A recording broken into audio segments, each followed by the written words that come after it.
And remember, you said you're going to pay scientists a lot of money. And I don't know what is happening with the scientists. Actually, I was about to change and go back to school and do science. So we'll want to hear from you.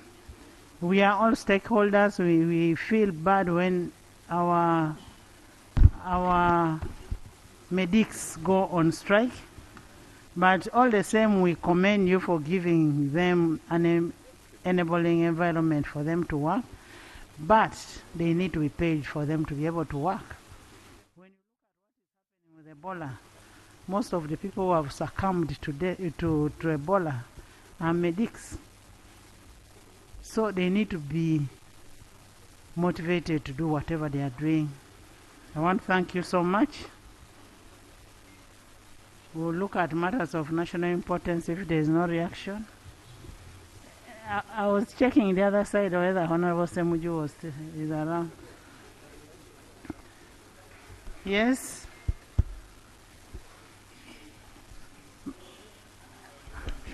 Thank you very much, Madam Speaker. Madam Speaker, I also want to join you and join colleagues in congratulating our netball team for the performance that they have exhibited. Madam Speaker, I want to thank you in particular for promoting sports and for supporting various endeavors in seeing that our country is marketed outside. Madam Speaker, you will recall that you supported a team that traveled to Spain for showcase games, football showcase games, and I also want to inform you and the country at large that of the boys who traveled to Spain, we now have 2 who are playing in Scotland in first division teams. And as I speak now, 6 are traveling to Spain again very soon.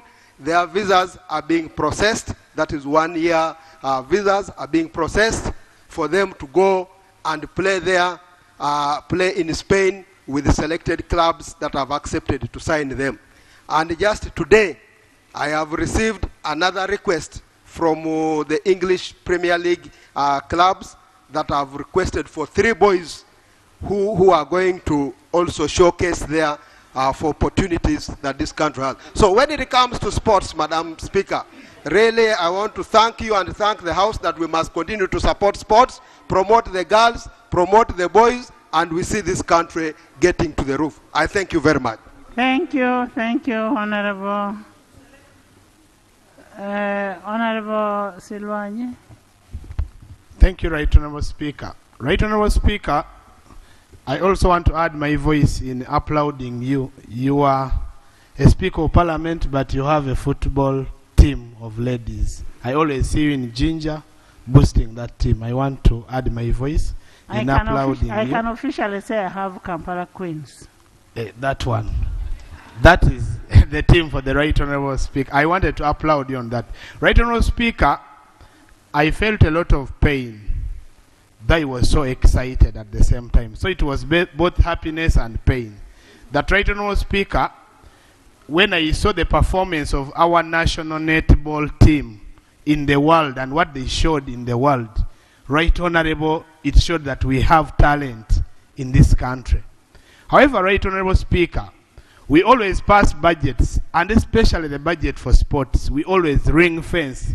And if I remember very well, in the last budgeting cycle, we ring fenced the money for the sports associations of this country and for the different sports activities, Right Honorable Speaker.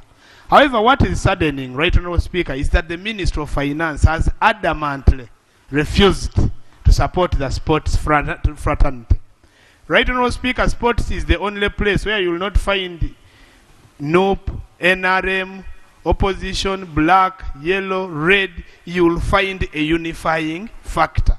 And Right Honorable Speaker, I wanted to seek your guidance. If it would not be right for us to invite the Minister again for the 4th time to come and commit himself here on the floor of Parliament, that is going to give the sports teams and the Minister of Sports all the money that Parliament appropriates for them as per the budget, because this is the only field where we shall promote talent, have our young Ugandans develop both women and men, and then the country will go to the clouds. Because with the sports, you saw what happens with the netball, Right Honorable Speaker. So I was seeking your indulgence, if it is not right for us, Right Honorable, to re-invite the Minister of Finance to come and recommit with this achievement. In the heat of the achievement, the Minister comes here and commits themselves that they are going to release even the money that they are not released the sports fraternity.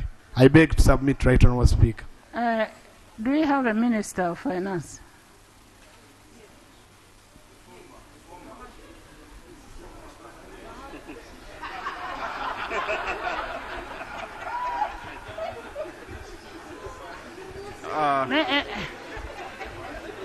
Maybe if I could first ask again. Beg your pardon? Honorable Ministers, I am happy the Prime Minister has come. Prime Minister, don't push us to the wall. You people are pushing this house to the wall. The ministers come at their own time. They don't even come. At least Aroboy has come. They don't even come. The only minister we have here, permanent and pensionable, is Honorable Bahati.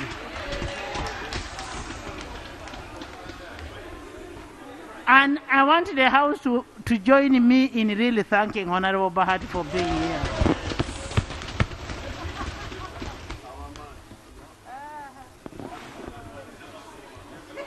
There is an issue on the floor where you're failing to give money to sports. We've just won from the She Cranes have just won. They even traveled when they didn't have money.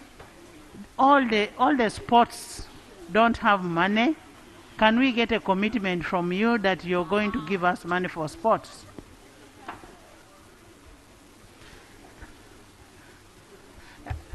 As appropriated. Right Honorable, I want to thank the She Cranes for what they have done for this country. I think everybody is very proud of the She Cranes for the job that was well done. We thank them so much. And according to the appropriation of money to the sports area, we are going to consider that program come the next financial budget. Prime Minister, honorable members,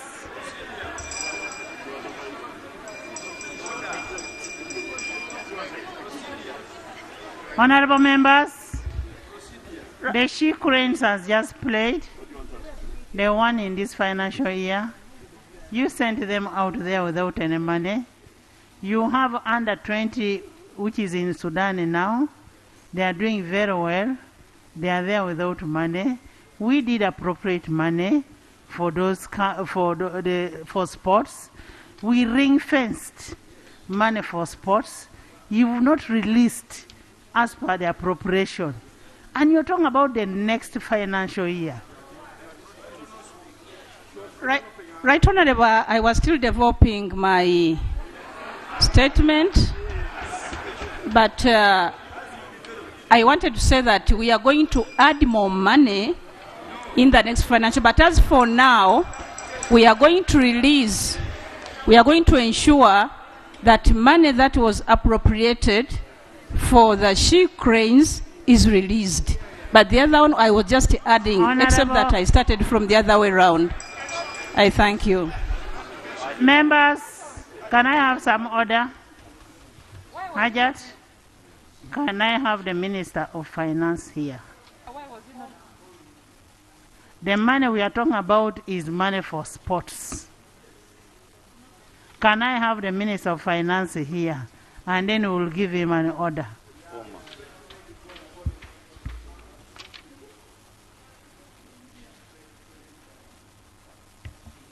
Right Honorable Speaker, let us call the Minister for Finance, But the clarification I was giving is that we are going to make sure that that money is released. No. That was appropriated to those people. But let us call the Minister for Finance to come and give us assurance about that money. Thank you. I want you to call the Minister of Finance. Don't take a blame which is not yours. Yes,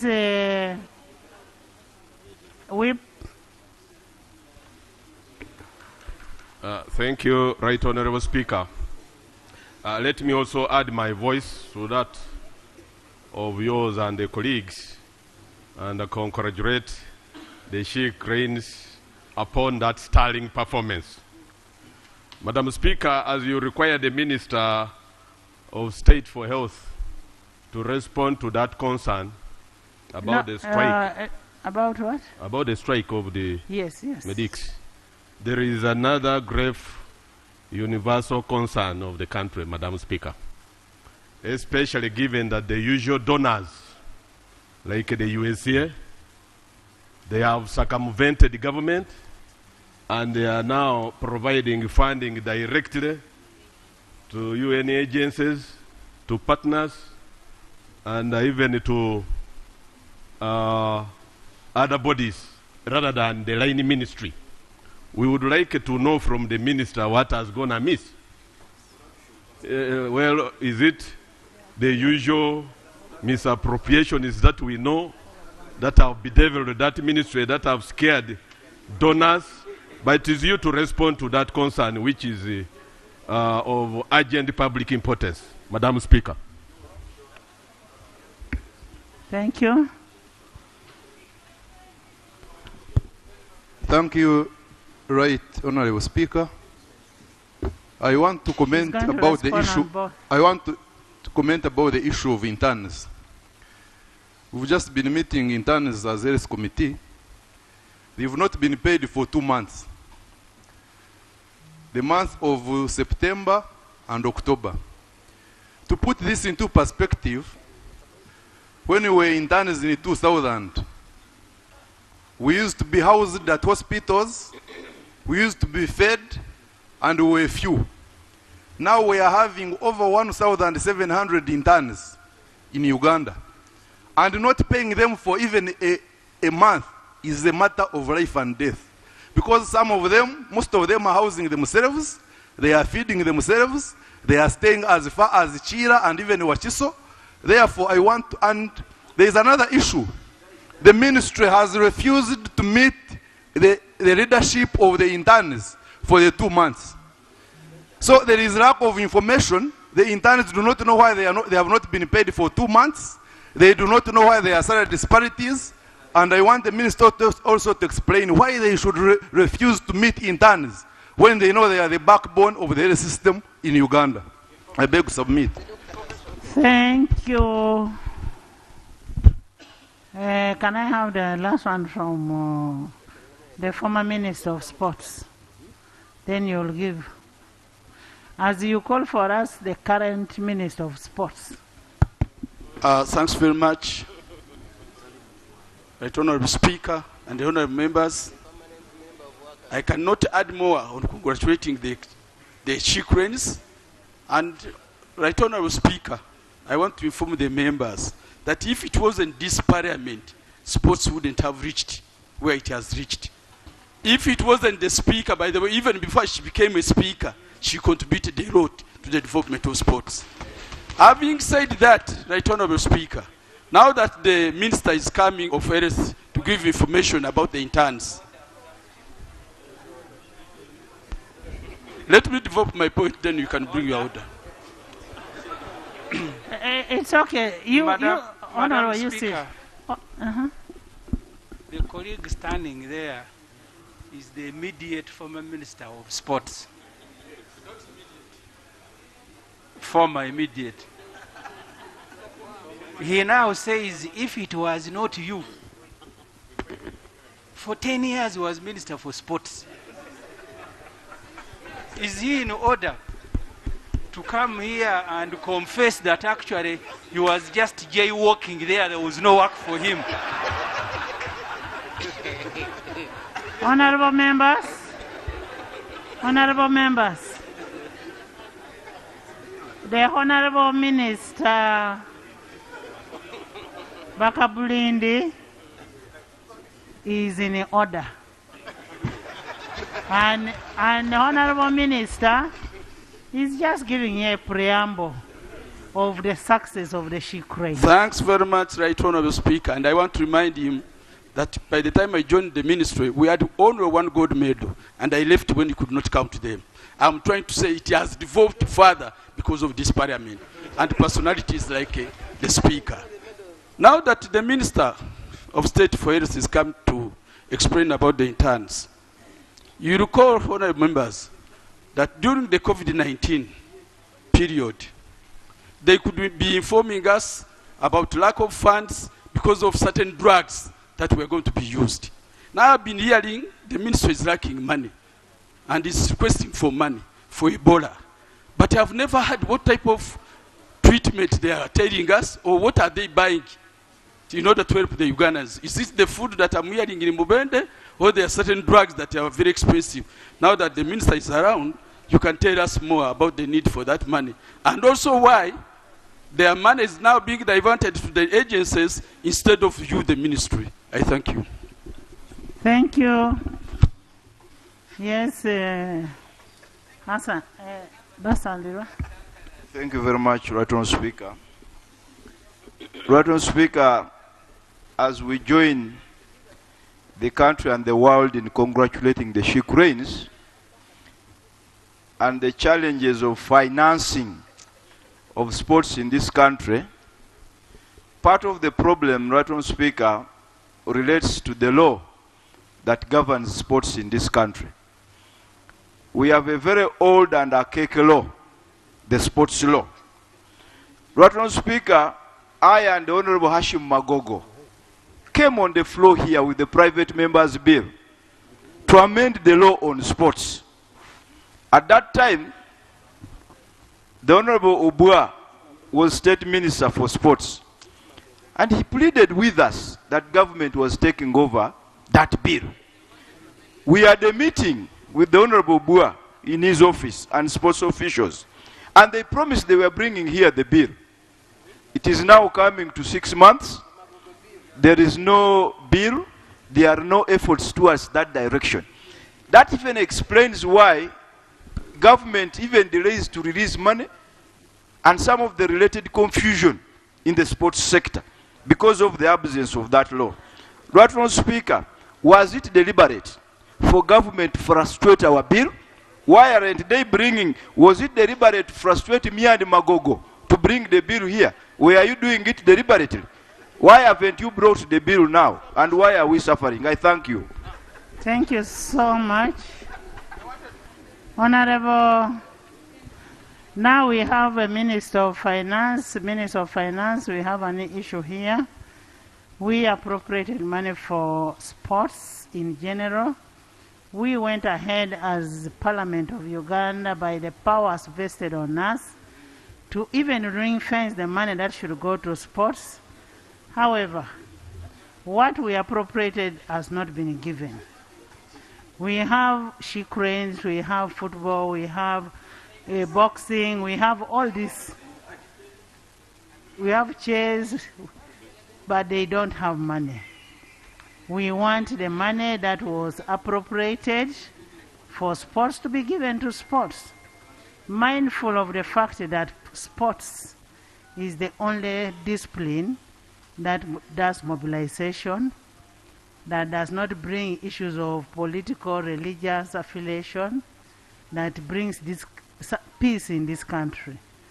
So I want to hear from you as a Minister of Finance. What plans do you have for you to finance sports?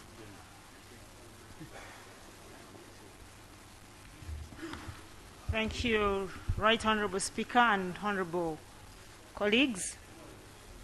My name is Anita Evelyn, the wife of Kajik. She's called Anita? Right Honourable, there was a man asking, so I had to tell him that I'm a wife to Alan Kajik. Who is asking?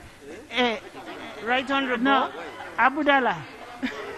Abdallah, that is Honorable Anita Evelyn, a wife to Alan Kajik. Yes.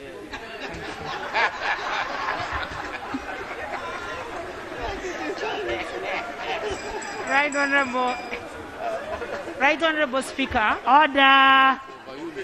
Members. Right Honorable Speaker. I am aware of the role that sports perform in our country.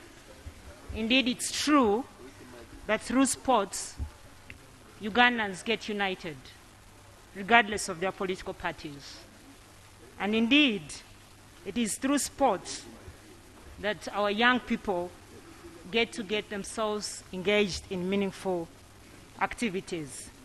Therefore, as government, we take the sponsorship and support that we give to the sports fraternity very serious.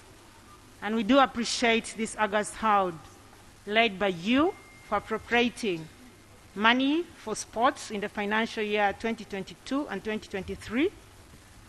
The reason why we were not able to release the money in totality is because in the first quarter, we did have challenges of resource mobilization owing to the fact that we're just coming out of aggressive COVID and we're not able to mobilize revenue from our taxpayers forthcoming. But I want to give you the good news that this has gone to the past and we've been able to mobilize resources, and we will release the money that was appropriated by Parliament for sports to its full totality.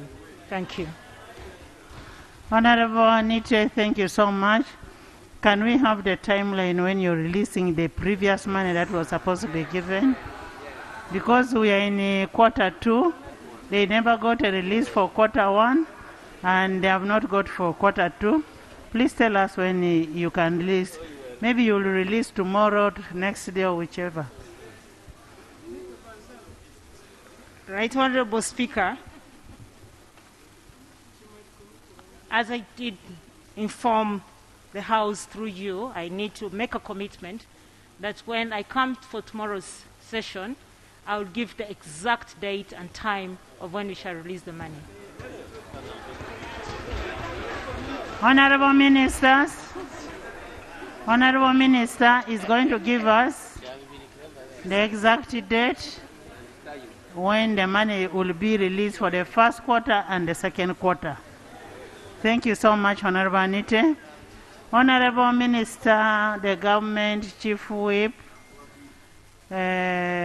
former immediate Minister of Sports, who took over the sports bill. Could you give us an update of what happened to the sports bill?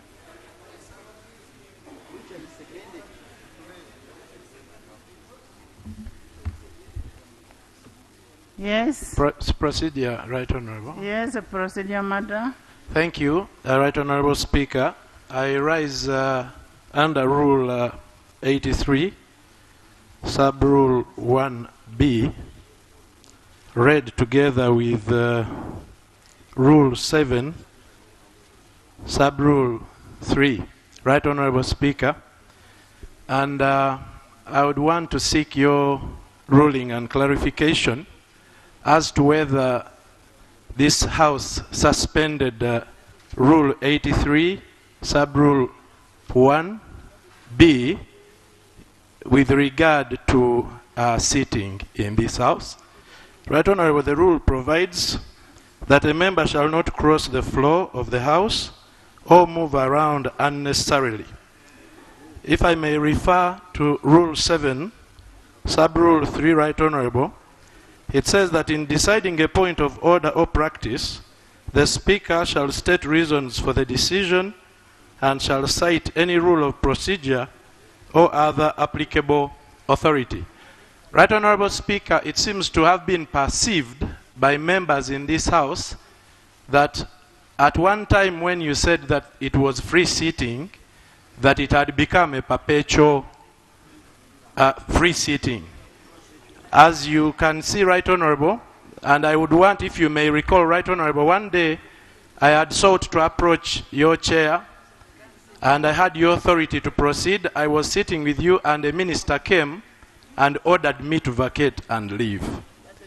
As you observe the sitting in this House, Right Honorable, the NRM members have continuously bullied other members of the House and disorganized the sitting. Can you use a better language? Nobody has bullied the other.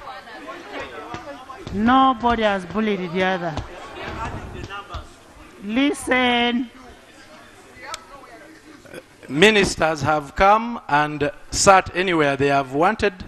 Members of Parliament or from the NRM party have all come and sat wherever they have wanted. And as independents and opposition, I have felt bullied. And I speak as the Dean of Independence that my members have felt bullied and ostracized in this House. So I seek for your ruling whether that rule is suspended perpetually. Honorable members. Right Honorable. Thank you. Honorable members. Honorable members. You know, Honorable Zijan has been away for some time. Honorable Zijan is at LODC. I think he has been revising the rules. So he wants, honorable members, so Honorable Zijan wants to show you that now he knows the rules. Honorable members, at the beginning I said free sitting. I have never withdrawn my statement. And the only seat that you cannot sit is this one.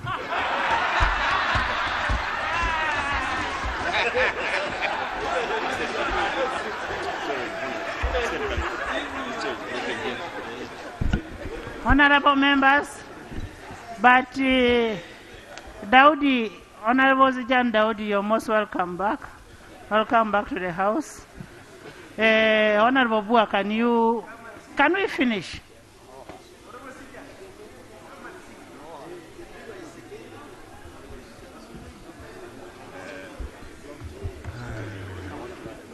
Right Honorable Speaker and Honorable colleagues. Honorable members, can you listen? As raised by Honorable Suman Basalirwa, it is true that when Honorable Moses Magogo moved a motion seeking leave of Parliament to introduce a private member's bill on sports, we agreed with both the mover and the seconder, and under the then government chief whip, who is currently the deputy speaker, we convened a meeting where the movers of the private members bill agreed with government that the two bills be harmonized, because the fact is government had started on the work to come up with a bill on sports. It was halted pending review of the sports policy. Right Honorable Speaker, when we had that meeting, all the due processes were followed. The two bills in draft form, that of the private member and the one of government, were formally submitted to the Attorney General's chambers for harmonization. By the time I left the Ministry of Education and Sports, the Office of the Attorney General had made submission back to the Office of the Minister of Education and Sports, sending a copy of the harmonized bill. Right Honorable Speaker, I have on my phone, if you would wish I lay it, I will move and print, but this is an internal memo where I was requesting to table the various bills and papers relating to sports to the top management. And this was dated 15th of June 2022. And on the list was the physical activity and sports bill. So what I can state is that the harmonized bill by the Office of the Attorney General was submitted back to the Ministry of Education and Sports. What was remaining was the ministry to discuss the bill in top management, proceed to cabinet, then after cabinet, now come to parliament. So, Right Honorable Speaker, that is where I left the bill. The issue is the bill is back at the Ministry of Education and Sports, the harmonized bill from the two bills. So maybe the ministry can now answer, because from that point, I cannot now speak for the Ministry of Education and Sports. Thank you. Honorable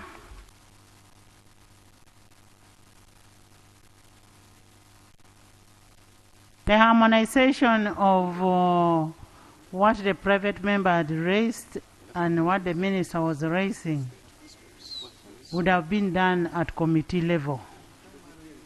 The bill was basically coming for the first reading. I don't see a reason why somebody should be stopped from exercising his constitutional right to bring a private member's bill. You will continue hearing stories, we are still harmonizing, we are still doing A, B, C, D. It is going to top management. Honorable members.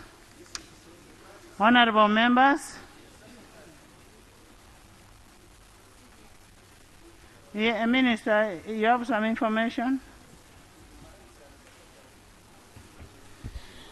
Thank you, Right Honorable Speaker and colleagues. I just stand to pass information on this matter concerning the Physical Activity and Sports Bill. My ministry has been, as the Chief Whip has just said, really working through this bill. And as I speak, top management of the ministry has gone through the bill, has passed it, and right now... There's a procedure matter.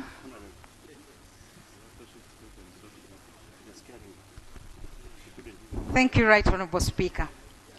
Right Honorable Speaker, the processes in the ministry have been explained by the former Minister of Sports. Madam Speaker, I recall I seconded that bill because the seconder then, one of Basalura, was out of the country, and I stepped in to second the bill. Madam Speaker, aware that the member had done consultations and was far away, actually he had moved far with the bill to the point of now seeking leave with even a draft, because by the time you come to seek leave, you have a draft, you have consulted. So, Right Honorable Speaker, would it not be procedural right to allow the Honorable Moses Magogo to move with his bill, and then the government can join him along the way? Right Honorable Speaker, would it not be procedural right? Thank you, Right Honorable Speaker.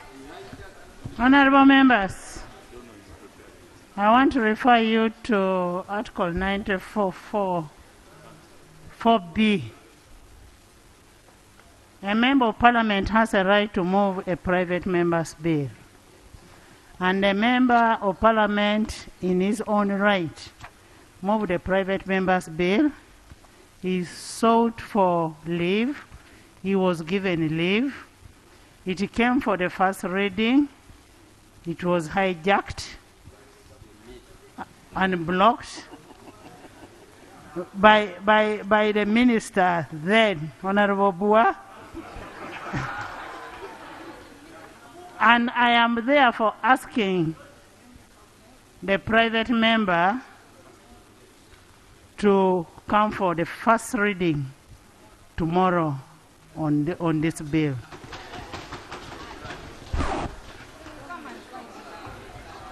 Matters of national importance.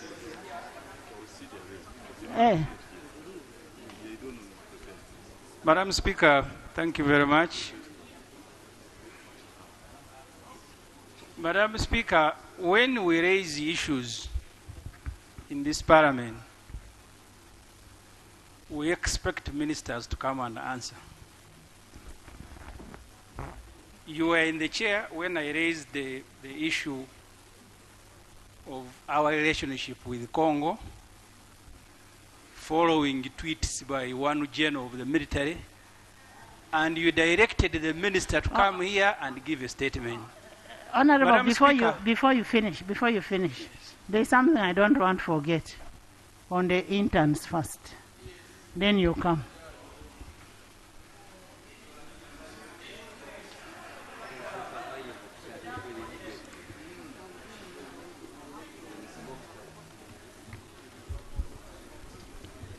Thank you very much, Right Honorable Speaker. Right Honorable Speaker, the interns have been paid to date, and there's nothing that is left to be paid to them, and the strike was called off. The dentists and doctors were paid 2.5 million, the pharmacists 2 million, nurses and midwives 1.5. However, Right Honorable Speaker, July and August were paid from the first quarter, but releases were inadequate, and thus we paid September and October in this quarter. That's the areas that we had. Thank you, Right Honorable Speaker. Honorable members, the issue of medics, doctors, nurses, and you say the releases were insufficient. You'd rather not pay a member of parliament but pay a doctor, because they are looking after our people.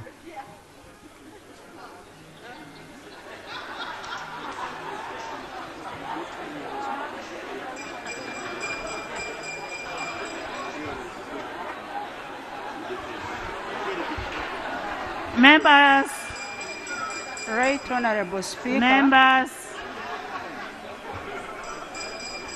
honorable members, honorable members. Right Honorable Speaker. Health is very important in this country. When the Ministry of Finance, Planning and Economic Development sends less the money that we're supposed to cater for wages and salaries, we have no option but to look around. But we do not have the mandate to stop paying of members of parliament.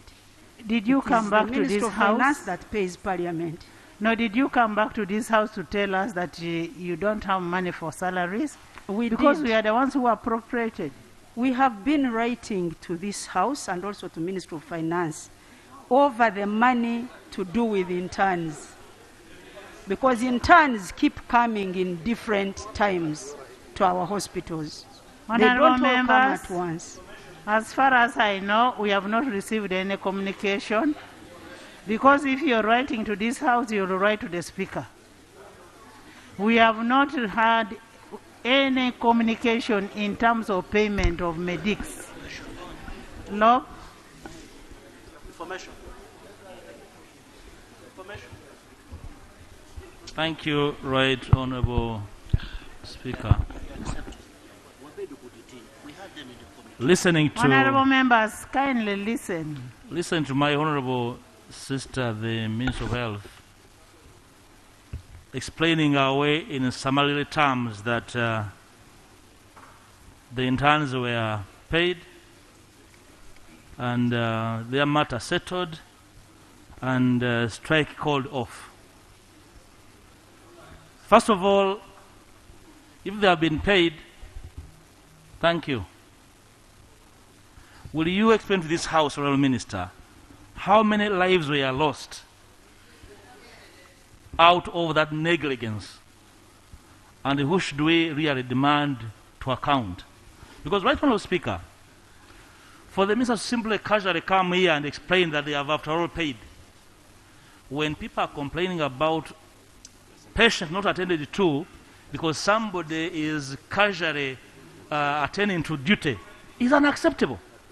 Will the minister explain and give information to this House how many lives were lost and who is accountable for this criminal negligence? Right, Honourable Speaker. It's unacceptable. I'll take the information from the doctor. Thank you very much, Right Honourable Leader of Opposition. Look, you gave the doctor. Yes, doctor. And thank you very much, Right Honourable Speaker. We have just been in the Health Committee, Right Honorable Speaker, and we have met the leadership of the medical interns just an hour ago. They have explained that they have never been paid. They have never been paid, even after a pronouncement that they were paid for September and October. They have never been paid.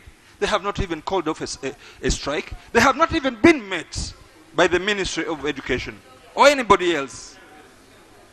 Ministry of Health, I beg your pardon. So is it in order, Right Honorable Speaker? Oh, Right Honorable Speaker, the information I want to give is that the strike is on, the interns have never been met, the interns have not been paid, and therefore the minister is lying. Honorable members,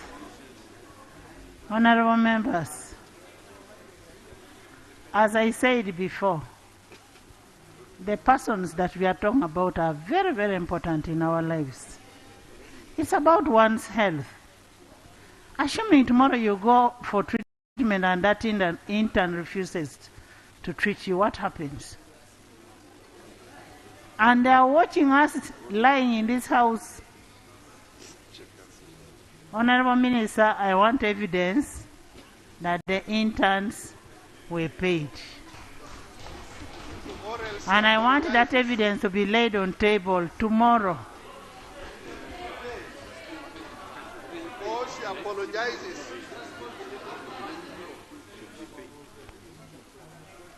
I will do that, Right Honorable Speaker. They were paid. And before we forget, we also want our statutory instrument on Ebola. Yes, you're done?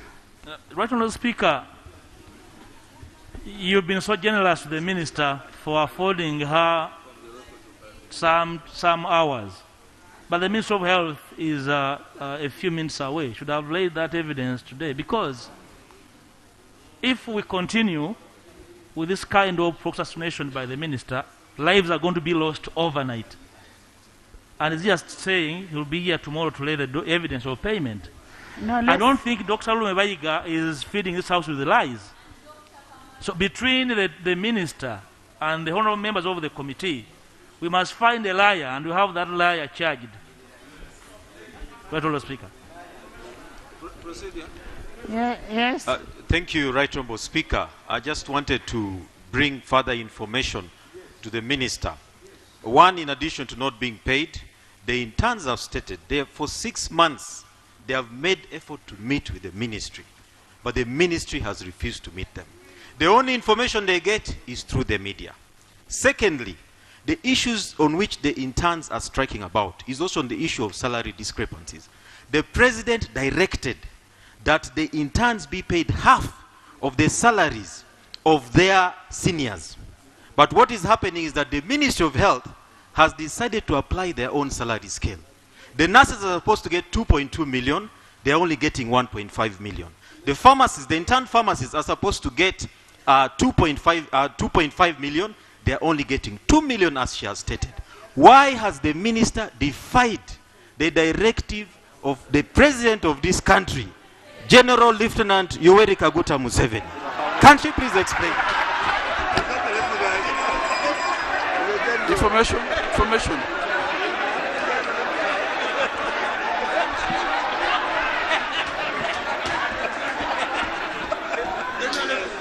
Order. Order. Information. Order. Oh God. 1 minute each.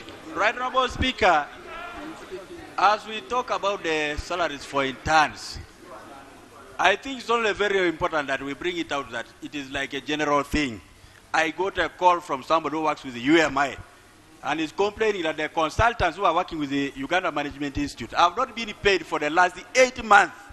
And therefore, it seems there is a real big situation around payment of salaries and allowances for civil servants. I'm hearing that some people even here are also saying that they are... Okay. Right Honorable Speaker, And Members, honorable let's have an order. Right Honorable Speaker and honorable members, as the workers' representative,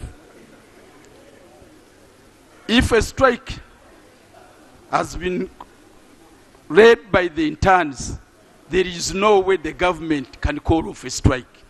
The honorable minister should say, the interns, I met them, and they have called off the strike, but not the government.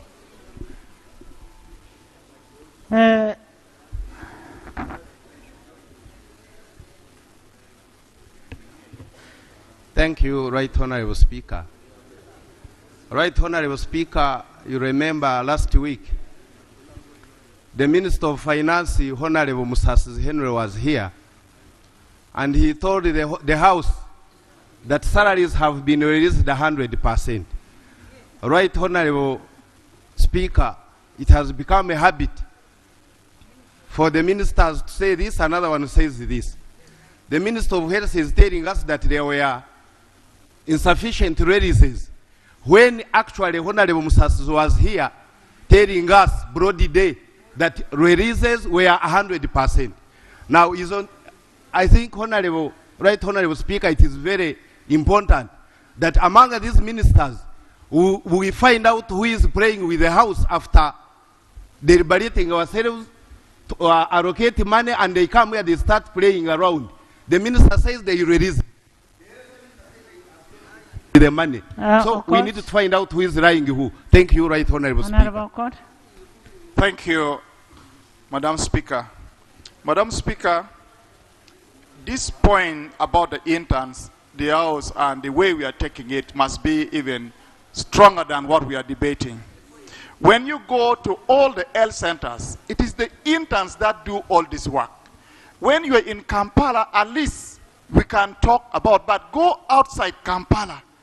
Even this little money that we are talking about, they don't get it. And now, if the minister still says, July and August, insufficient fund was released. September, October has also been released. I think this statement should be expunged from the answer. Otherwise, the whole house will look as if we are joking with these interns. I thank you. Isaac.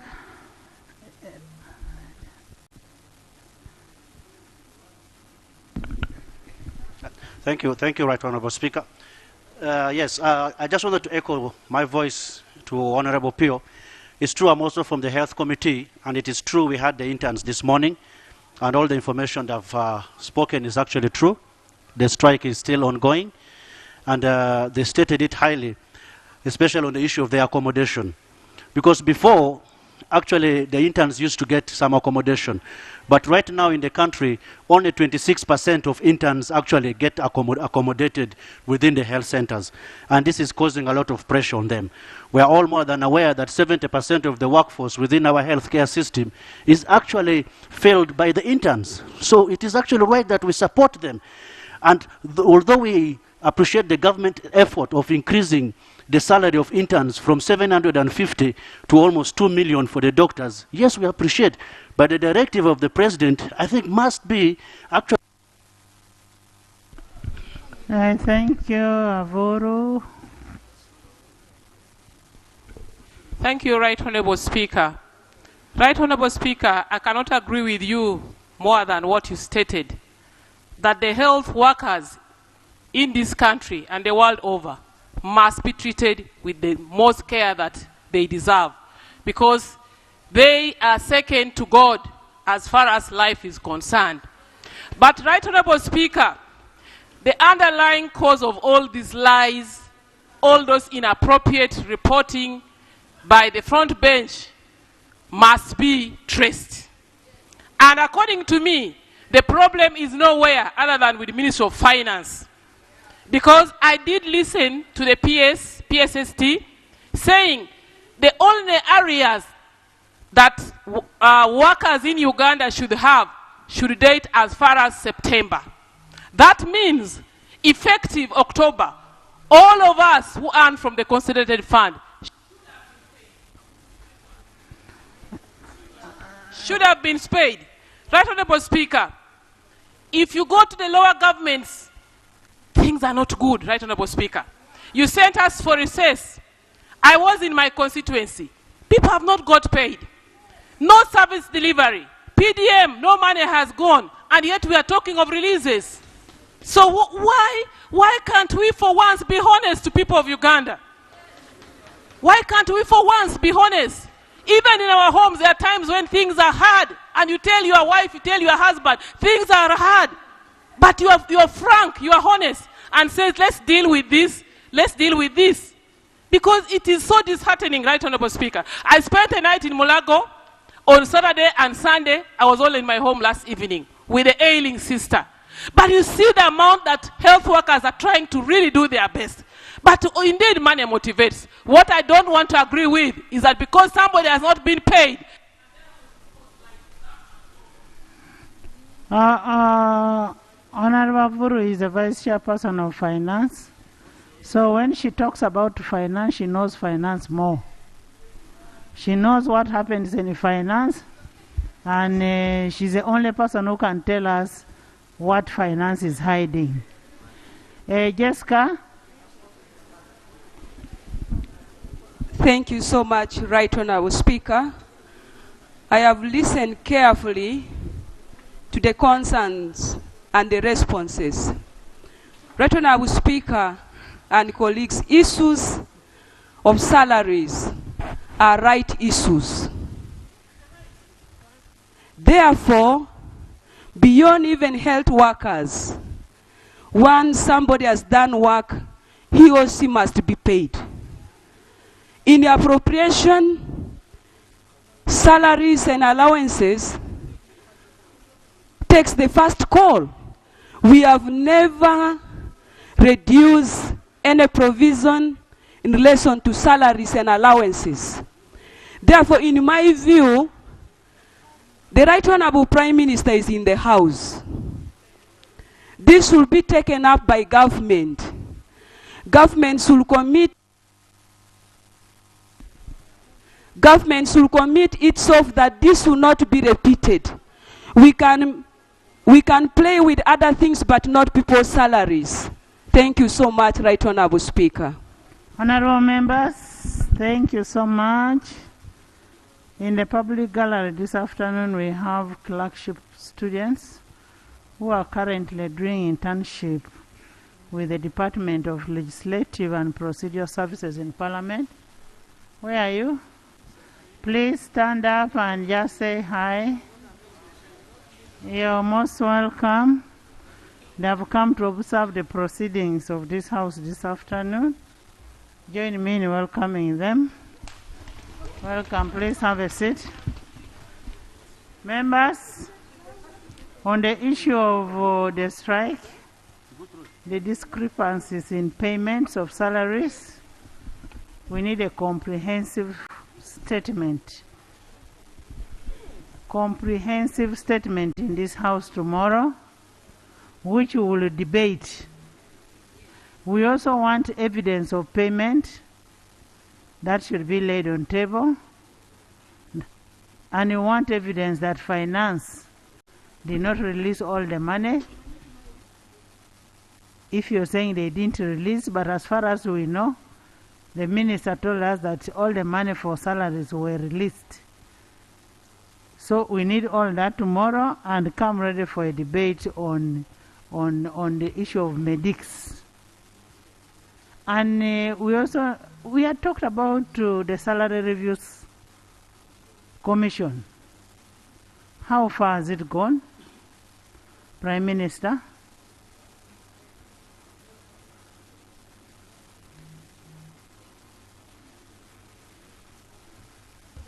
Right Honorable Speaker, with the permission of the Prime Minister, I can authoritatively say that the Salary Reviews Commission or Board arrangements and discussions are now almost concluded through Cabinet, and as soon as they are, definitely we shall be here on the floor of Parliament not long to go and present that board before Parliament. Right Honourable Speaker. How long is that? Most likely 2 weeks. Depends, Right Honourable Speaker. Yes. Yes. Honorable Minister. 2 weeks, Right Honorable Speaker. Honorable Minister, I just want to notify you that you're already on the order paper for that. So don't tell us stories that is not long ago. Check order item 10 on the order paper. So get ready and come and present. There was a procedural matter from... Thank you. Thank you very much, Madam Speaker. I had given the preamble.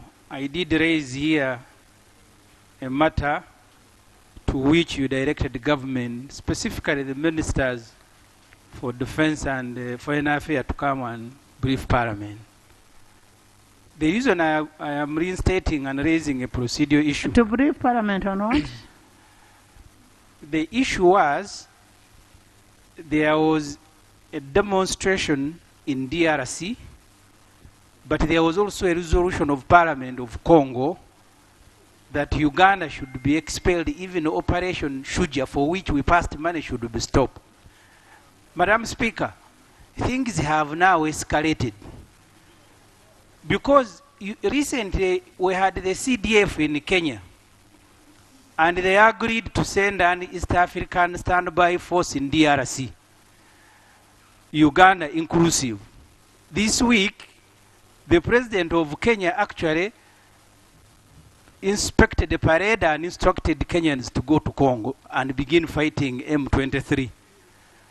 But as the East African force was about to begin landing, the same general said, if you fight M23, you will be making a very big mistake. The CDF was in Nairobi with all the CDFs of the East African armies assembling a team to go and fight M23. Now, a general here in the military, the one who keeps tweeting, I mean the son of President Museveni, he's saying if we go... Honorable Haji, it is our rule that we cannot discuss about a person who is not here, who does not have capacity to respond to whatever is being discussed here. If he made a tweet, how sure are you that that was his account? Next item. Madam Speaker, if you can allow me. Next item. Item 3. Matters of national importance.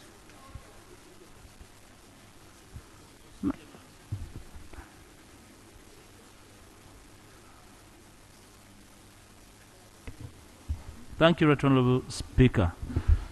Right Honourable Speaker, since last week, we've been dealing with a complex community health situation in this country that compelled Parliament to even sit in phases.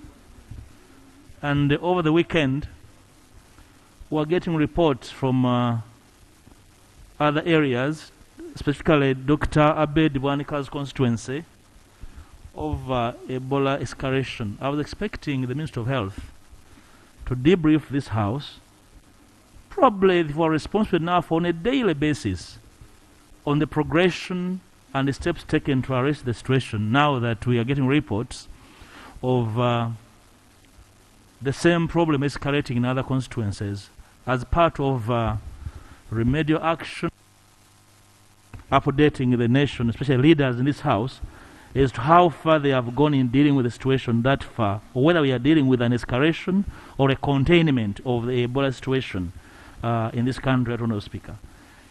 We do not have a brief, and we only listen to, we are picking on information on social media.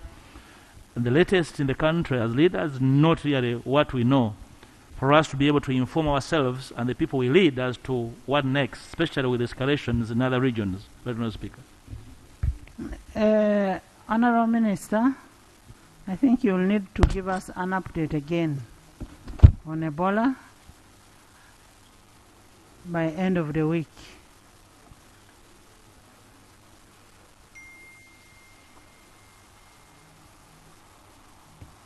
Most obliged, Right Honourable Speaker, we shall prepare another update for Thursday. Thank you. Mujiche. Thank you so much, Right Honourable Speaker. Right Honourable Speaker, on Thursday last week, I raised the matter concerning the expired women councils. And you directed the Minister for Justice and Constitutional Affairs to appear today and brief us on the fate of these expired women councils. I was expecting him to be here today. I don't see him here, and I am concerned as a member who respects women so much, a member who loves women so much, as a member who has women councils in my constituency. Right Honourable Speaker, we take your directives very seriously, and I would want to know why the Minister for Constitutional Affairs does not take your directive very seriously. Government Chief Whip. We have, he's around. Thank you very much, Right Honourable Speaker. The Honourable Francis Mwijuche is a colleague of mine. I'm sorry I don't know how to speak beyond this. Right Honourable Speaker, I'm humbly requesting that we can make a presentation to that tomorrow in writing. It's not ready for today. It will be here tomorrow. You make a presentation on that and also give us accountability of the 15.6 billion which was released to the Electoral Commission. For that matter, Right Honourable Speaker, I would want to request that you give us more time. No, we had already given you time. We had already given you time, and making an accountability is something very easy, unless if you're saying you're going to cook it. Right Honourable. Can I have the report tomorrow? Thank you. Can I have the report tomorrow, Sasi? Sas? Thank you, Madam Speaker.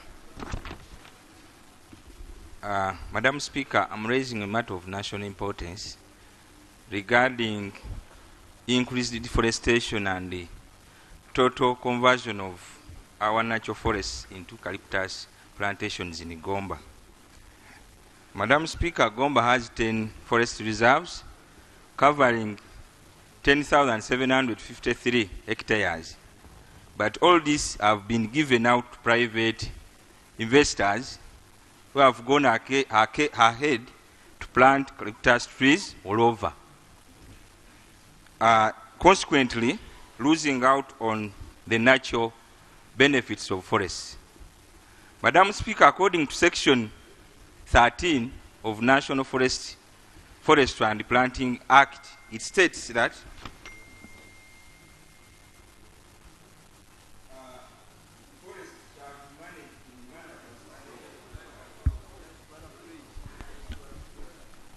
forests shall be managed in the manner. The section is the Tree Planting Act. Yes, consistent to the purpose it was declared. Consistent to the purpose it was declared, Madam Speaker. That is to say, conserve biological diversity, ecosystem, protect soil, air, and water quality. Madam Speaker, these forests have been given out. They have even gone ahead to prevent residents from reaching there to get firewood, water sources, and even natural things like natural herbs. Madam Speaker, to that effect, I have two prayers. One, the ministry responsible should come out with a statement to brief us on the status of forest cover in Uganda. They should tell us how the NFA has given out these forests to private investors, and why in all tree types they are planting eucalyptus all over. Two, Madam Speaker, assuming it is not in the law, the minister responsible should direct through regulation, should direct the NFA people to coordinate with local people on ground, local leaders, to establish forest protection committees so that we can at least reserve some forests. Madam Speaker, on Friday, as members of Uganda Caucus, we toured Buikwe district. We experienced the same situation. Forests have been depleted, leaders are not consulted, land is being shared. Madam Speaker, I beg to move. Honorable Member, thank you so much. Honorable Sasi, Government.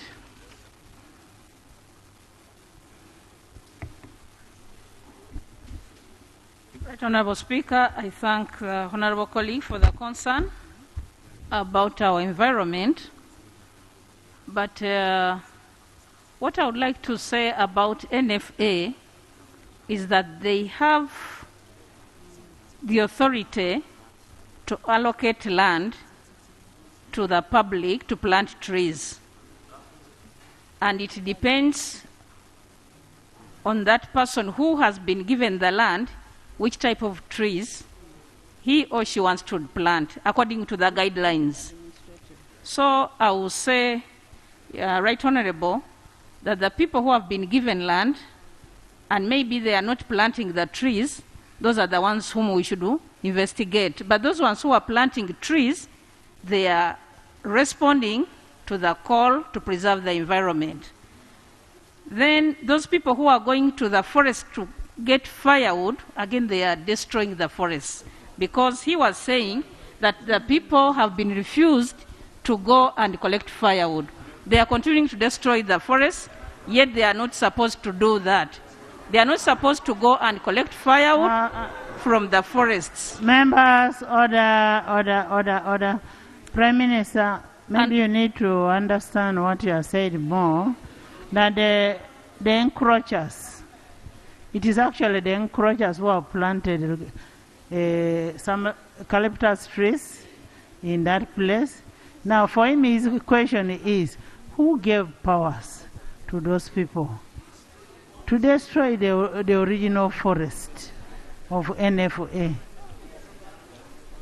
Right, Honorable Speaker, I'm going to call the Minister of Environment to come and give us a statement like he has requested to that effect. I thank you.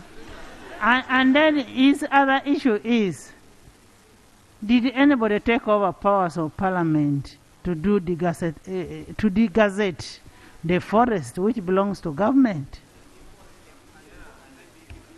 Right, Honorable Speaker, I think when the Minister comes to give a statement, he has to answer all those questions if there are people who have degazetted the forest apart from Parliament. Thank you.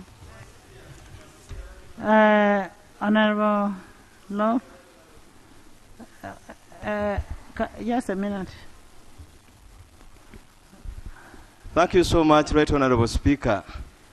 Right Honorable Speaker, last week I raised a similar issue, and the Prime Minister, Right Honorable Prime Minister, committed the House off that today, Tuesday, she will bring a comprehensive report about the land titles that are being issued in my constituency, Bunya County South, in South Busoga Central Forest Reserve. If I hear the response of the Prime Minister promising again that for the Minister responsible for environment to come another day, and yet today she was supposed to bring, he or she is supposed to bring here a report about the same, I get scared.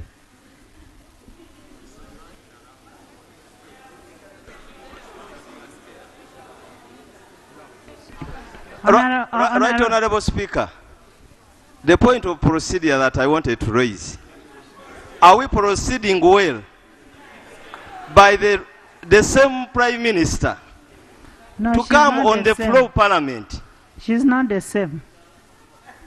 The same office. Actually, there's a difference between an office and a person. Right Honorable the Speaker. Prime Minister of that time was Right Honorable Nabanja. Now this is Hajat. Right Honorable Speaker, I'm questioning the office of the Prime Minister. Okay. And she's standing in the office of the Prime Minister. Okay. So I think she's in the right position to respond to the matters being raised here in the House. Honorable members, issues of the gazetting forests, issues of all the forests should be handled. Chief Whip, can we have all those issues of forests that members are raising? The issue of wetlands, give them to be handled by the ministry, and the ministry will have a comprehensive report on all that.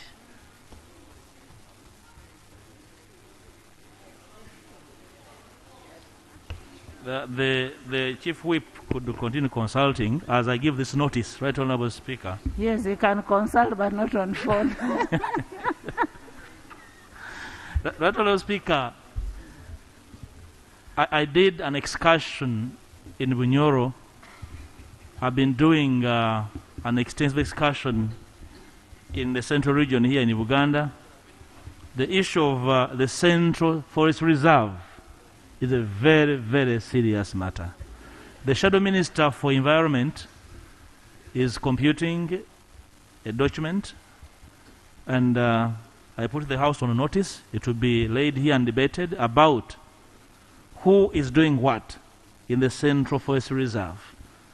For example, in Ibuikwe, where we were last week on Friday, actually licensees cut down a natural forest, and they were logging trucks and trucks of firewood for sale. That, Honourable Speaker, is criminal, and we are going to provide a report here.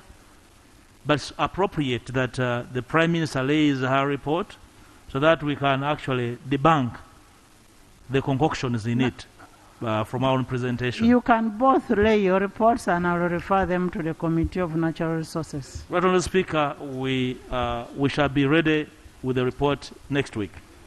Thank you. Honourable members, Honourable Kaduchu, the Minister of Education, has given me a document which the Government Chief Whip wanted to lay on his phone. That is a Cabinet Memorandum on Fiscal Activities and Sports Bill 2022. I am not seeing anything that stops a private member from proceeding from this letter. So this letter cannot be a document of Parliament, just to stop Parliament from doing its work in the name of hijacking the powers of Parliament. Honorable Abedi. Thank you, Right Honorable Speaker. Right Honorable Speaker, in Ichimanya Kabonera Masaka City, we lost a daughter of one, Kamlegea, in Ichimanya A, who succumbed to Ebola on the 1st of November. Ever since that time, we have had so many contacts, currently coming to 100 in the area. And some of these contacts, they have melted in the society, in the community, which puts their lives at risk and also the lives of the communities at risk. Since that time, Right Honorable Speaker, the response team in Masaka City has been put in place. And the ministry, the central minister have come there to reinforce.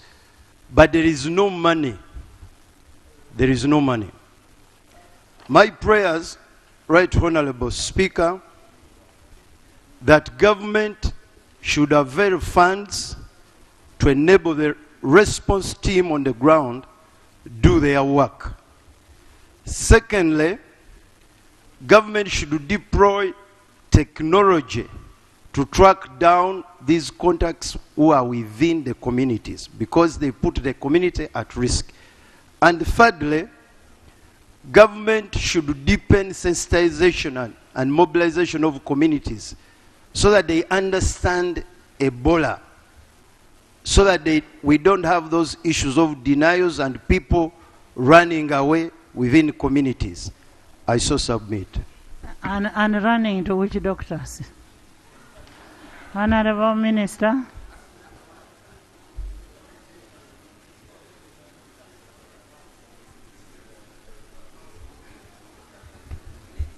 Thank you, Right Honorable Speaker, and thank you very much, Right Honorable Abed Wanika, for raising this concern.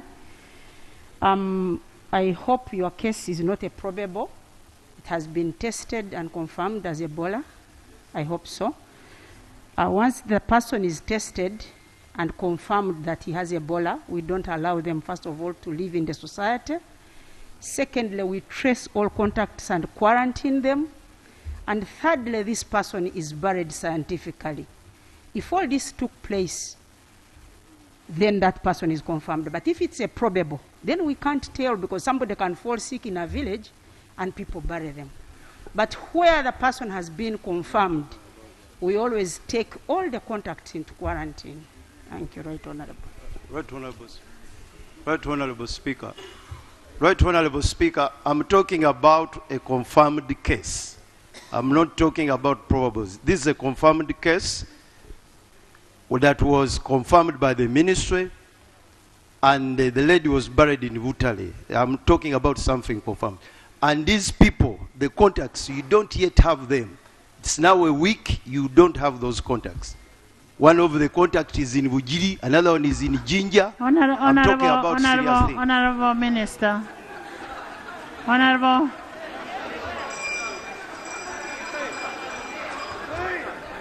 Members.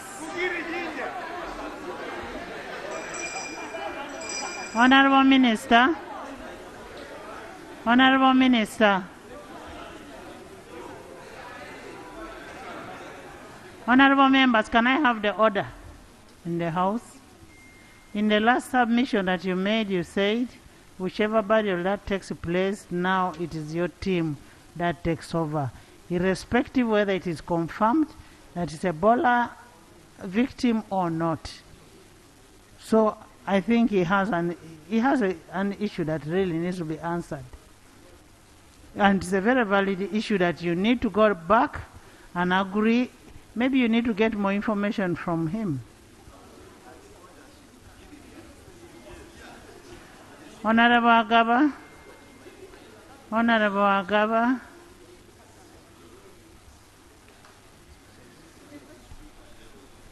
Thank you, Right Honorable Speaker, for giving me this opportunity.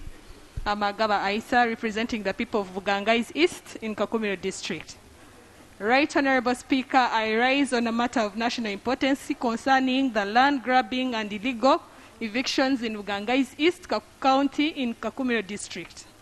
Right Honorable Speaker, over 12,000 residents in 3 villages, that is Chujwenje, Jumangabo, and Uhumuliro, are facing evictions from Kasambogo group that claims ownership.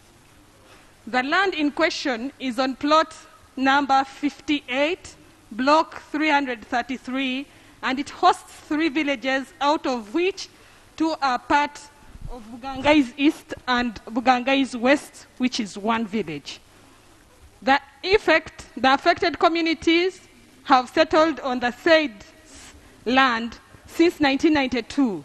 There were the people that were evicted from Pocha Forest Reserve in Kabarore District. That was 1992, and they were resettled in Bugangais East and West in Kakumiro District.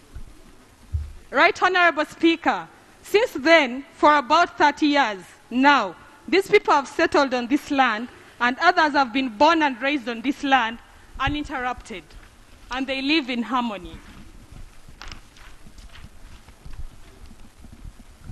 It was until 2017 when Kasambogo Group emerged claiming the ownership of this land, and with no time, they presented the land title as evidence of ownership, whose details indicate that it was acquired in 2017. Honorable members, try to summarize your issues and give us the prayers.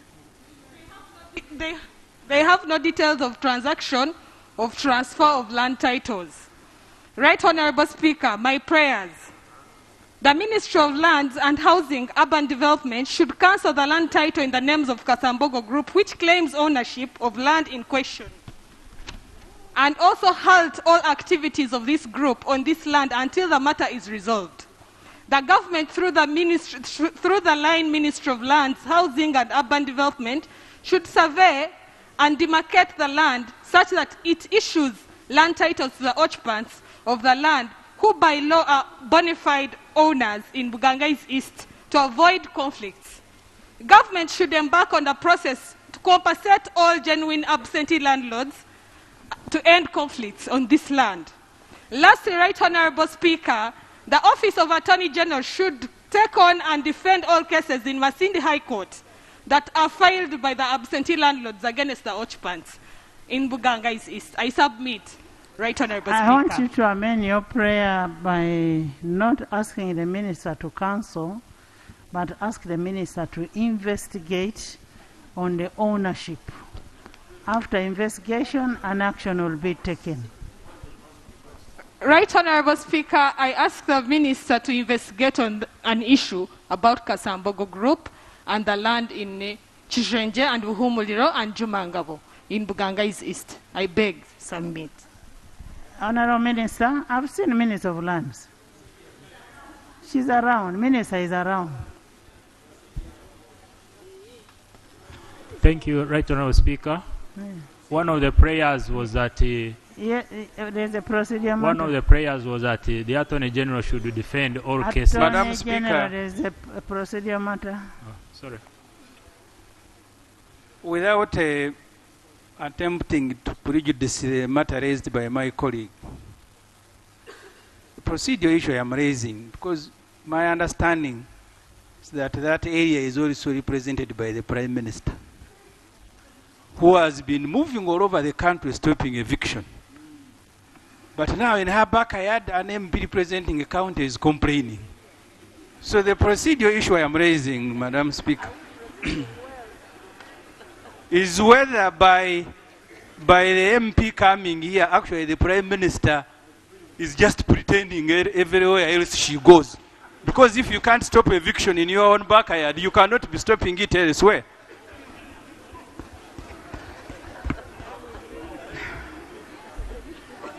Honorable Agaba is representing a constituency that is affected. And she's raising an issue in her own capacity as a member of parliament. And if the woman member of parliament has not raised it, then for her she's doing her role. And maybe the woman member of parliament is not aware of what is happening. So she's right. She's right to do it.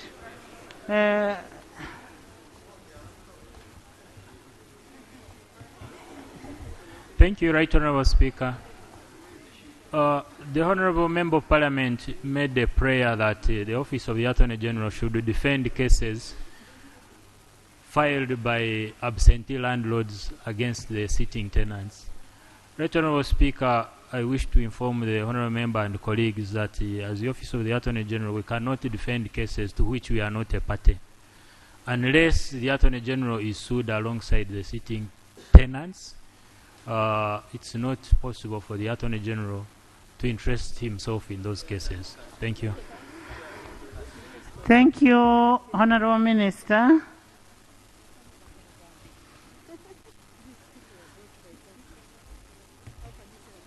Thank you, Right Honorable Speaker. Right Honorable Speaker, I want to thank the Honorable colleague for having brought up the issue. I want to commit myself that we will investigate and present a report to the House. But Right Honorable Speaker, the issues of Kakumiro, as a ministry, we have compensated some landlords. And I think very soon, over 2,500 titles are going to be issued to the bona fide occupants in Kakumiro district. Thank you. Thank you so much, Honorable Minister of Lands. And one thing I can tell you, Honorable Nabakova, when she tells you we are going to do this, she does it.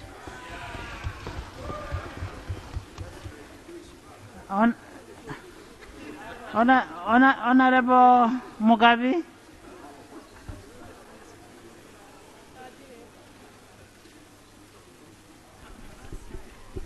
Thank you, Right Honourable Speaker. It's a matter of national importance. Right Honourable Speaker, the issue is the high penalty rate on loan overdues and the rampant sale of correctors by commercial banks. Right Honourable Speaker, clients, Ugandans are clients to banks, and Ugandans pick loans from these banks. Right Honourable Speaker, in 2020, COVID hit this country, and this country went into an economic recession. The President made a statement and said to banks, please give your clients or Ugandans a grace period. Indeed, it happened, but what banks did is to count that those who have not managed to pay their loans or continue to pay their loans on time, what it did was to count that as a default, and it started attracting high penalty rates on those defaults. Not only that, but whenever you go to the bank and you want to pick a loan, there is an agreement that you sign with those banks with a clause: when you fail to pay in time, it will attract a penalty which is on daily, and it's a very high percentage. Right Honourable Speaker, what is happening today? People are failing to pay loans because the high penalty rates are high and they're accumulating interest, and Bank of Uganda, which is the supervising entity, is not helping Ugandans. Right Honourable Speaker, people are struggling to pay loans and their properties are being taken because there is high accumulation of penalties on those loans. Right Honourable Speaker, my prayer is simple, that the Committee on National Economy should handle this matter to help Ugandans not to lose properties. I thank you.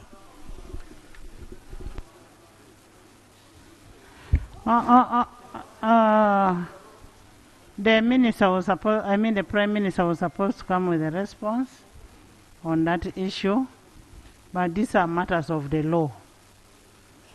They are matters of the law. I want you to look at the Financial Institutions Act and see if you can, and remember, most of these banks that we are dealing with are private banks, and private and foreign. We don't have a bank that it is our bank that we should do what? We should have that contract. But at the same time, you need to look at the Financial Institutions Act. You need to look at the Bank of Uganda Act before we can do this. But these are matters of the law. Honorable Acrobat.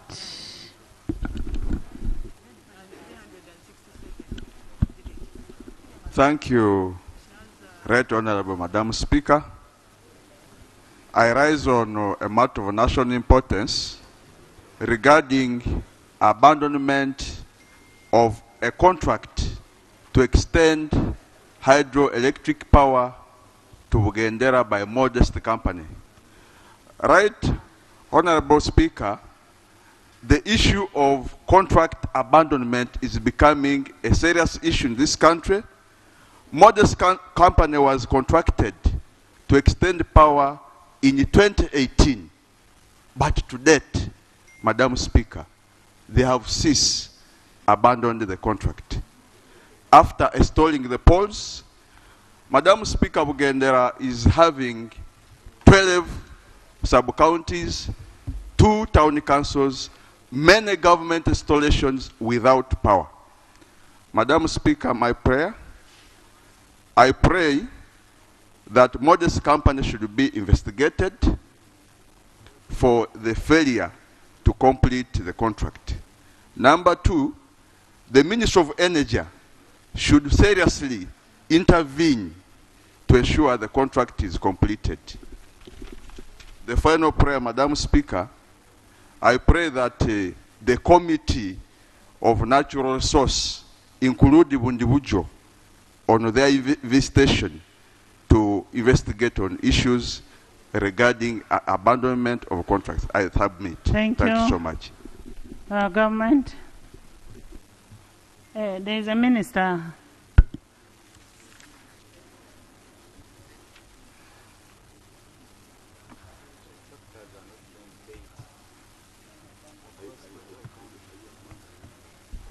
Right, Honorable Speaker. I take note of the concerns of the Member of Parliament, and we shall investigate Modest Company. Who am I? You don't know me? Honorable members, who has said that? How many times who are have I you? appeared here? Don't introduce yourself. You're a member of parliament elected by your members of parliament. You're not. How can you ask your colleague, who are you? He's a member of parliament. And leave alone a member of parliament, he's a minister. Do I need to introduce So all myself of you, when every you're time? coming to this house, put your names on your chest. Honorable Kasa, you finish. So thank you, Right Honorable Speaker. Yes, we are going to investigate it, and we are going to make sure that the area is connected to electricity, and we shall also make sure that those areas where there are contracts which are not finished, they are going to be implemented. Honorable Kasa, there is also an issue of Rampara, a letter which was written by Honorable Amos and Bukoman Simbi actually, and you've not responded to those letters.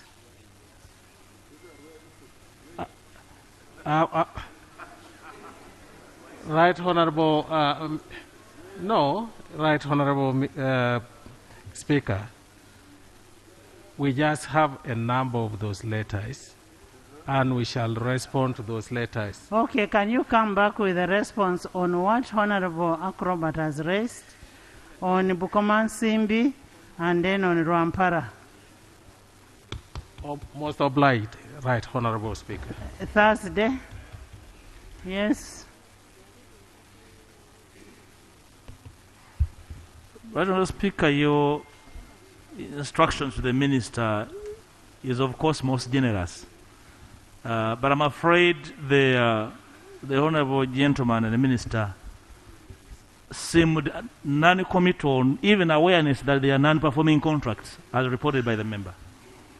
I am aware that for every sub-region, they have offices. Could it be true that the honorable minister has no report anywhere about the performance of contracts issued for more than 3 years, and therefore the House must wait? It's the reason, Right Honourable Speaker, why at the tabling of a loan, I insisted that the House must demand from the Minister of Energy to table a catalogue of destinations for the energy lines they are talking about, that they're going to distribute power countrywide.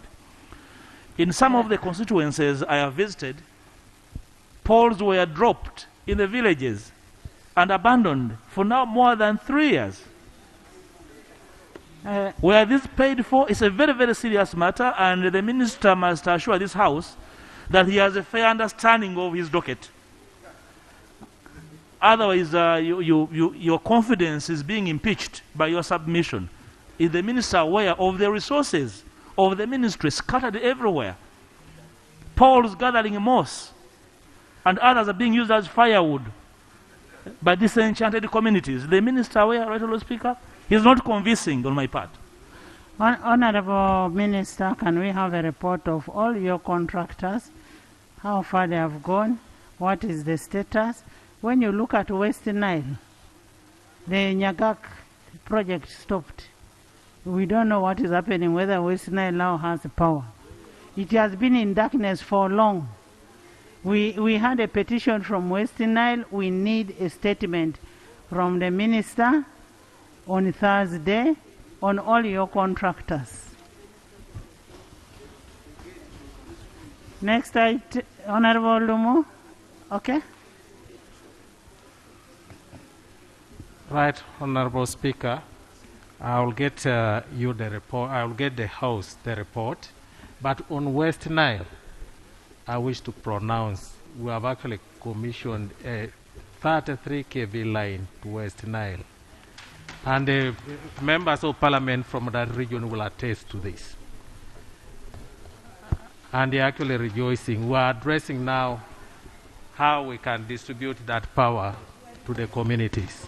For us who want power in West Nile, whether you commissioned who want power in West Nile because there was an issue, and in all the areas that have been talked about.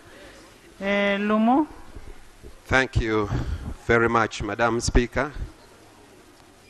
I'm raising a matter of national importance regarding the closure of police posts around the central region. Honorable members, listen. Especially in Savannah region and elsewhere, Madam Speaker. I am alive to the fact that police posts were raided, some police officers were killed, and guns were as well stolen. Madam Speaker, I don't know whether it was retaliation, but what happened is that the police authorities decided to close down all police posts. In my constituency, Madam Speaker, Sekanyonyi police post was closed, and from Sekanyonyi to where now the closest police station is about 12 kilometers. Chikonge was closed and others. Yesterday or the other day, the local newspaper recorded 200 police posts closed within the region of Buganda. Madam Speaker, what is going to happen, or what is happening right now, is that the criminals are actually rejoicing. They are having a feast day because the police is away. Madam Speaker, the police, the mandate of the police is to protect the people and their properties. Now, when issues happen, your prayer? Madam Speaker, my prayer is one or two, that the police posts be reinstated. That is one. Two, that the Minister of Internal Affairs comes to this House and makes a statement on how and why they decided to close the police posts, which are so important to the people. I thank you. I can take... Thank you, Right Honourable Speaker. I only need to add that even the police stations which are existing, they lack motorcycles, they don't have motor vehicles to monitor even the areas which have now been enlarged. So we call upon the IGP to recall this directive, because they have been prepared since 2019. Up to now, they don't have motor vehicles and no motorcycles to monitor the big area. So that is the biggest call, and we call upon the minister who is not here, the Prime Minister is here, that this directive be recalled and they get organized. Thank you. It is actually not only motorcycles, they don't have even patrol cars. Right Honourable Right Honourable Speaker, we take the concern, and I know His Excellency the President has responded on this, but I want to call the former Minister of Security to come and give us a brief on what is happening right now. But government is in charge. Honorable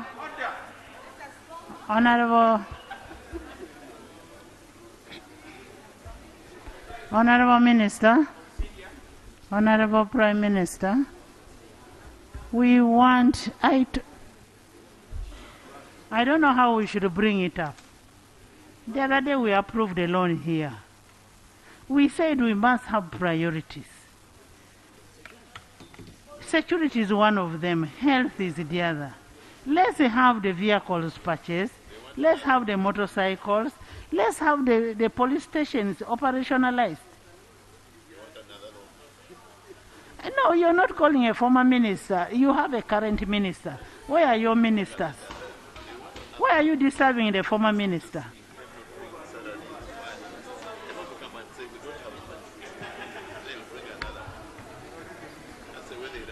Right, Honorable Speaker, I was of the view that members wanted some clarification now. No.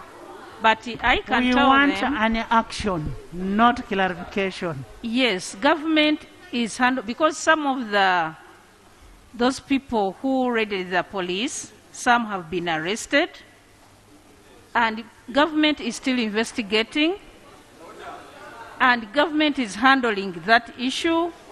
That's why I was saying the former minister can come and give us a brief, but I'm going to call the Minister of Internal Affairs to come and give us a brief on what is the current,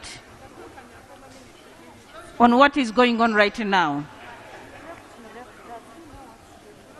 Honorable Prime Minister,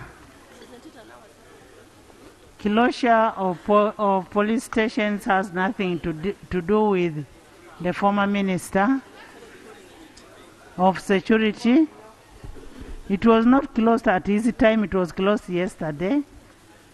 And secondly, a purchase of a motorcycle or a patrol vehicle does not have anything to do with that. Let's help our people. Next item. Item 3, motion seeking leave of the House to introduce private members' bills. Item 3.1, the Consumer Protection Bill 2022. Honorable members, Article 94(4)(b) of the Constitution of Uganda is a bedrock of the right of a member of Parliament to introduce a private member's bill.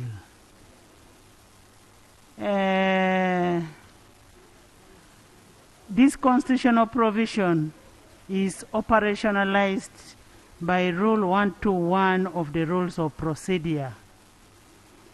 The starting point of this process is by seeking leave of the House to introduce a private member's bill. Today we have two members who are seeking for leave to exercise their constitutional right under Article 94(4)(b). And these members, we have Honorable Sentai. However, we as members, private members, would not be introducing our private members' bills if government was doing its work.